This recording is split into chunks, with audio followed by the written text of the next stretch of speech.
ته دغه منطقو خلک دي، یا څوک ځي قندوز ته، څوک ځي بغلان ته. د دې خلکو دپاره ډوډۍ هېڅ ضروري نه ده. دې دپاره که 1000 روپۍ نغدې ورکوې، که 2000 ورکوې، که 10000 ورکوې. که دې 1000 روپۍ ورکړلې، پر خوراک د تا 100 روپۍ راځي، کېدای شي هغه په 20 روپۍ خېټه مړه کړي، د 80 روپۍ جب کې کېږي، یو بل مجبوریت پیدا کړي. که دې 1000 ورکړلې، خو د یو 2 کسانو کرایه به شي کابل ته به راسي. که دې 10000 ورکړې، بس ستا فامیل به تر خپل جي پورې لاړ، ځان ته به یو 2 ده. نو مرستې دا ټول حکومت په ټولو باندې غږ کړی ده. دې وزارت هغه به هم تاسو کتلی وي،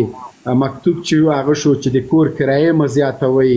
دوی نه ناجایزه فایده مه کوئ، خیریه بنسټونه، نړیوال مؤسسې، دا ټول باید لاس په کار شي، لاړ شي. الحمدلله افغانانو ډېر ښه همت کړی ده. له مختلفو ځایونو، له هرات نه ما ولیده، له کندوز نه مې ولیده، له مزار شریف نه مې ولیده،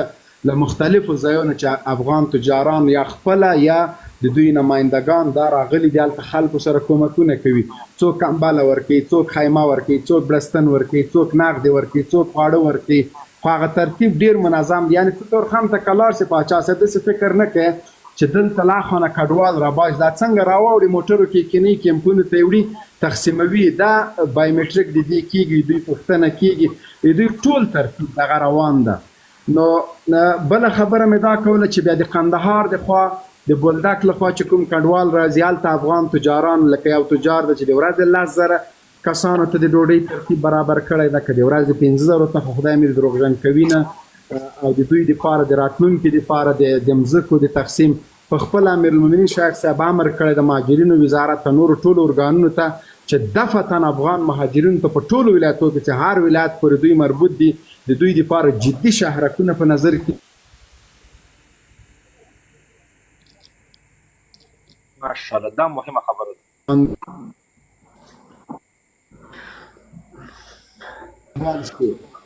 ځینې نړیوال नेट के सिस्टम जरा लदा मोबाइल से چا صاحب دغه د شارکونو خبره نه ده. بالکل د نیټ کې سیستم زرا له موبایل سیب نه پیغام چې سو وجره بل مرګړي د خبرو کې یما ته هم ټول سو دلغه زمانو په پاچا صاحب خدمات موبایل سیب صاحب نیټ کې څه مسله नेट के समस्या मोबाइल से ته یو دغه ډېر اوچت کا دغه هر ضرور ابي برورا لسه کو ورته نیټ کې مسله مهرباني خان ورور د خبرو ته ادامه مهرباني. سلامونه پاچا صاحب، فهیم صاحب ته، ابي برور ته، تواب برور ته، ټول حاضر د مجلس او ټول افغانانو ته. پاچا صاحب تاسو موضوع په دوه خبرو باندې و چې د منولي بیان او د افغان سرمایه‌دار مهاجرونو چې په پاکستان کې. پاچا صاحب مخکې هغه یو کس یو خبره وکړه چې نوم یې د ما د یاده ووته چې وایي موږ په افتخار سره پاکستان ته اډیو ورکوو، موږ پې باندې پیسې اخیستې دي. بالکل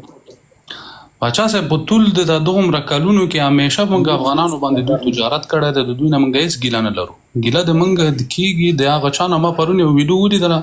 چې یو افغان مهاجر مسافر چې کډوال شوی ده، د هغه نه کور ته وراوښتي دي د هغه مسلمان، همدغه خپل د فوج یا هر څوک چې ورته د پښتونخوا د مسؤلینو د پولیسو دي کې اردو دي کار څوک دي، په سیاسارو باندې په کور وراوښتي دي پاچا صاحب. او په کور کې د غیر موجودګي د نارینه‌و ټول کور تلاشي شوی ده او ټول هر څه ورته ګډوډ کړي دي او مکمله ورځ په کور ورسره تېره کړې. دا ګوره ډېره غټه او بدنامي ده پاچا صاحب. او بل د ایملودي بیان چې د پاچا صاحب دوه خبرې دي. د بیان د مطلب شاید دا اوسېږي په یو دلیل باندې چې خپل هغه ترلاسه ورکړل شوی حیثیت چې کوم د لاسه ورکړی د پښتنو ترمنځ هغه بیرته ترلاسه کړي.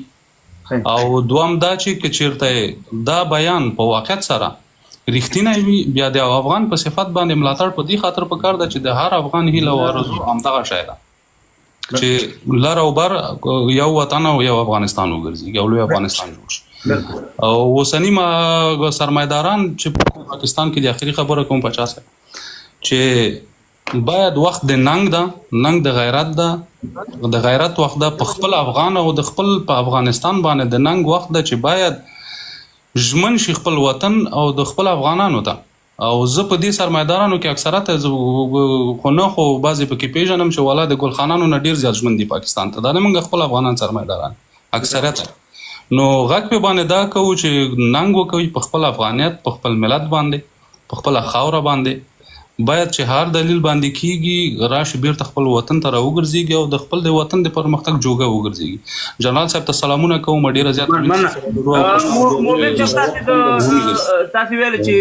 امیر المؤمنین صاحب دغه کړی دی دا خلکو ته نمرې ورکوي چې کوم د افغانستان ته راوړي د پاکستان نه، بیا نیټ معامله لږ خرابه شوه. مایک دې بند دی جنرال صاحب، مومن صاحب مایک دې خلاص کړه. رئیس الوزرا هغه به تاسو اورېدلی د ارګ د نشراتو د هغه نه چې دوی کمیټه ټاکلې ده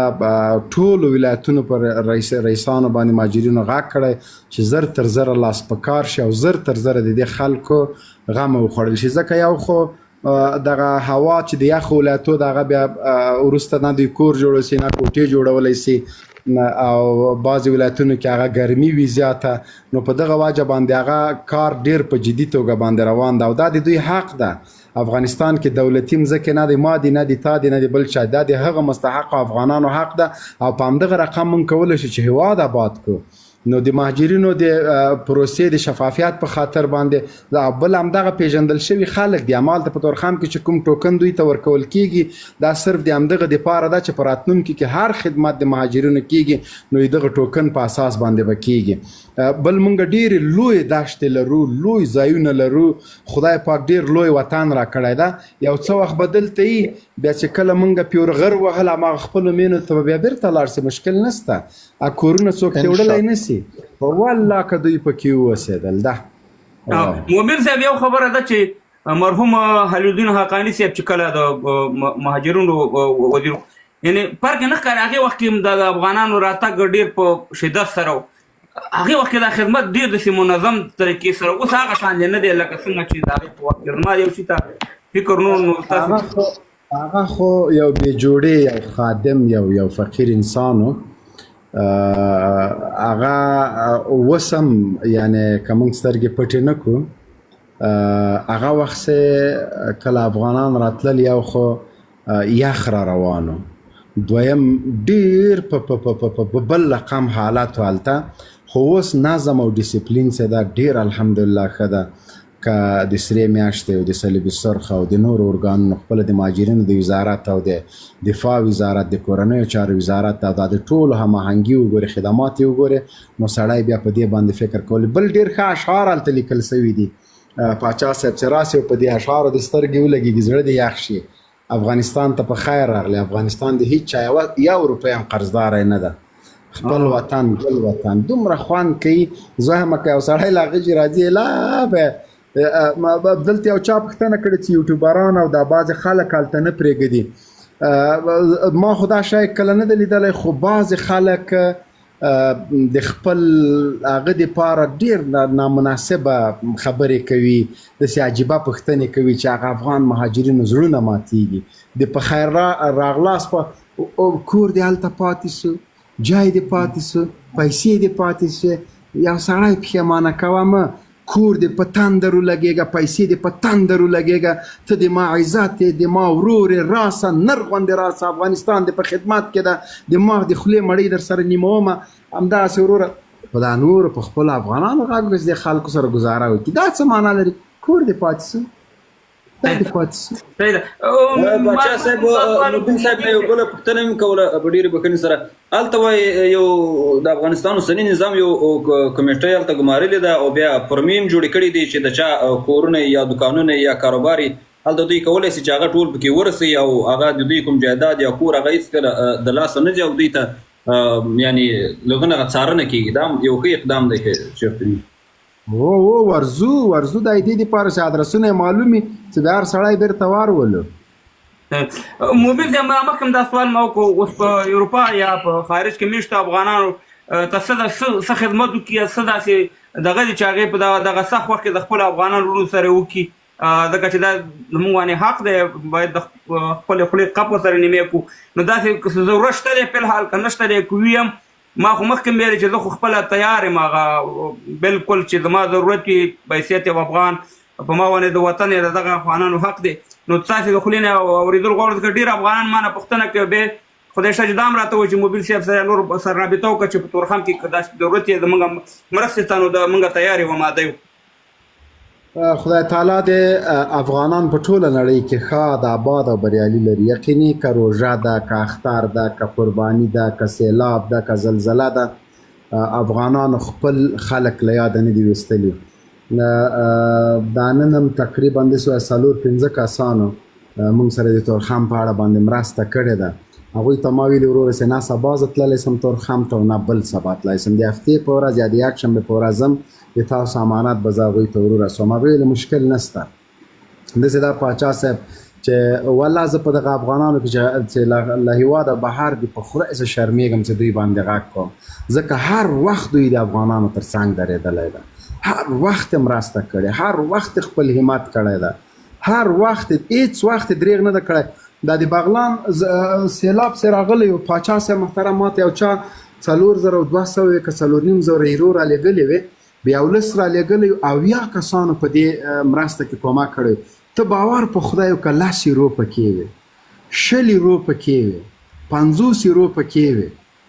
یعنی یو سړی چې خدای دې وکړي چې هغه یوه روپۍ هغه خپل همت خپل یاده هغه څوک چې پسې ګرځېدلي دي هغه یعنی خپل کار پرېږده خپل دا بل نه پیسې غوښتل دا ډېره سخته ده خو د خپل افغان دپاره چاته غاړه پټ کړې ده چې ورور هلته مشکل ده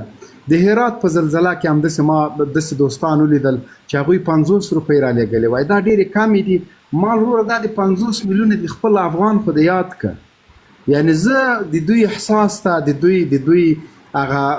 افغان دوستۍ ته داسې خلک یوه خور ما ته پیسې رالېږلې دي تقریبا 10,000 افغانۍ دي هغه وایي چې ما په ژوند باندې افغانستان نه دی لیدلی 14 کالو ده چې یو چا افغانستان نه یې لیدلی بیا یوه خور او هغه هم بیا 200-300 روپۍ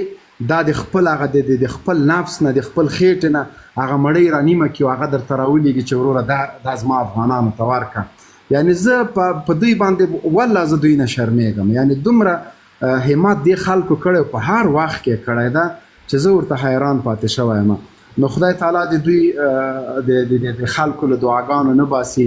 او بله غټه خبره دا ده چې دا کوم افغانان افغانستان ته راځي د دوی اکثریت خپلوان چې دي په خارج کې دي دغه هم یوه لویه سرمایه ګزاري شو په افغانستان کې چې له دې وروسته به د دوی پیسې په خپل هیواد کې لګېږي که یې خپل ورور ته لیږي که یې پلار ته لیږي که یې تره ته لیږي که یې کور ته لیږي نور به هلته نه ځي او دا د هغوی په اقتصاد ډېره ناوړه اثر کوي دوی خو اوس پوهېږي اوس هم زه خبر یم چې په کراچۍ کې ډېری افغانانو ته کمیټې راغوښتي چې ګورئ تاسو لاړ نه شئ هېڅ مشکل نشته یعنی دا کاروبارونه دومره منظم په هغه کې د افغانانو روان کړي دي چې د پاکستان د اقتصاد ملا ور ماتوي تاسو به یې وګورئ څه به د IMF قرض شي څه به یې د موږ ازار وي څه به یې د تا دمونه سي څه به د موږ د میزایل او توغندي سي بس خبره خلاصه بیرته ډېر زر ورځو افغانانو ته دلته چې راځئ ښه په نره راسئ همداسې بیا په نره بیایو خو چې چا راغلي وزړلي دي هغه چې پسې خفه هغه به بیا رانه لاړ نه سي باور په وخت د کمبیري داشته کې اچو بالکل او 20 بنه وي موبیل صاحب هغه ویډیو ما سره د لایو کړي 20 بنه وي 29 بنه وي 35 بنه وي 38 بنه وي 45 بنه وي چې الموبین غال د نر غوندې غاله مدي چا په کیسه کې نه مور دا کوم افغانان چې مرسته کوي بیا د دې عکس به څنګه سي قرآن د خدای چې $10 لک راولېږم که عکس ولګوم مومن صاحب کا کرتے ہیں بچا صاحب مونږ له موقع راکوي بچا صاحب د پروګرام د شروع کېدو نه والا تر د استاد پورې ناست یو بیا خو ډوره غته خوش قسمتي ده زمونږ چې مبین صاحب غونته کې شخصیت نن راغی او مونږ داسې په لایو ولیده نو الله دې راته ژوندې لري کوس اجازت وي ستاسو په مخ کې خبرې کول خو به ډېره ګرانه شي خو که ستاسو اجازت وي نو خپل نظر به در سره وړاندې کړو دا دونه پاک شرک دی د ټولو ناول خو زه تاسو ته د خپل زړه نه ډېر دروند د مینې او د احترام نه ډک سلامونه وړاندې کوم او فخر په داسې مشرانو کوم چې زن ستاسو په منځ کې ناست یم ستاسو نه به ډېره زده کړه هم کوو د ستاسو دغه موضوع په اړه به خبر وکړم چې ایمل ولی د پاکستان نه ازادي غواړي او دویمه د هغې افغانانو وروڼو په باره کې کم چې زمونږ خو ورته زه نه ویم بې ادبي ما اکثر چې زه د پښتنو